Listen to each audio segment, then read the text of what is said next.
konoplja se pri nas še vedno najpogosteje predeluje v olje, veliko se je prodaja tudi kot seme. Seme in olje je najbolj aktualno, pa tudi najbolj enostavno, pa tudi najbolj donosno ta moment. A konopljo bi lahko uporabili v medicini in kot nadomestek fosilnih goriv, pa tudi v gradbeništvu. V Sloveniji zato nimamo tehnologije, tako se večina izdelkov, tudi prehrambenih, uvaža. Največkrat se kupuje od kozmetike konopljino olje, semena, testenine za prehrano, čaj tudi zdaj pred zimo, tako da.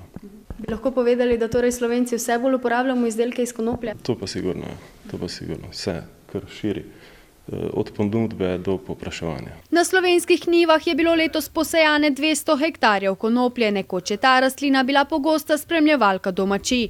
V Motvarjevcih smo tako obiskali 67-letno Margito, ki še vedno peče pogače iz konoplje. Že prababica, mi nekoč je to delala z tega, pa še zlanenega, pa z koruznega, ali zdaj to za današnje čase več to išče.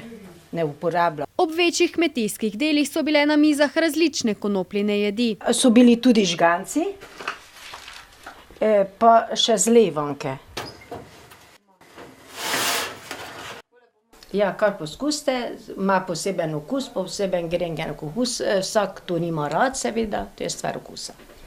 Meni so odlične in končno sem našla pogače, ki so zelo okusne, hkrati pa, kot pravijo stari ljudje, tudi zdrave. Ob uporabi konopljine moke se paleta izdelkov širi hkrati z našo domišljijo. V bolje založenih trgovinah pa je mogoče najti tudi konopljino čokolado in pa konopljino pivo.